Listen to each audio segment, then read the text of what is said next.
એક માન્યતા મુજબ ભાદરવી પૂનમની પદયાત્રાનો ઇતિહાસ રોમાંચક છે.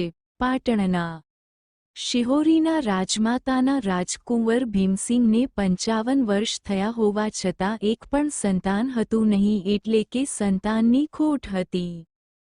ભીમસિંહ અને રાજમાતાને પોતાના સંતાન માટે ઘણી આશાઓ હતી. રાજમાતાએ પણ ઘણા બધા પ્રયત્નો કર્યા, પણ કોઈ આશાનું કિરણ દેખાતું નહોતું. તેમને રામસિંહ રાયકા નામના ભુવા વિશે માહિતી મળી. સંતાનની ખોટ હોવાથી રાજમાતાએ એક દિવસ રામસિંહ રાયકાને પોતાના મહેલની અંદર બોલાવ્યો અને તેમને સઘળી વાત કરી તેમના પાસેથી આ બાબતે સલાહ માગી. ત્યારે તેમને ખબર પડી કે તેમની કુળદેવી અંબાજી છે અને તેમના આશીર્વાદથી તેમને ત્યાં પારણું બંધાશે. ભીમસિંહ પણ માતા અંબાજીની આસ્થા અને સાચી લગનથી પ્રાર્થના કરતા ભીમસિંહ રાજાને ત્યાં ઘણા વર્ષને અંતે પારણું બંધાયું અને પુત્રનો જન્મ થયો.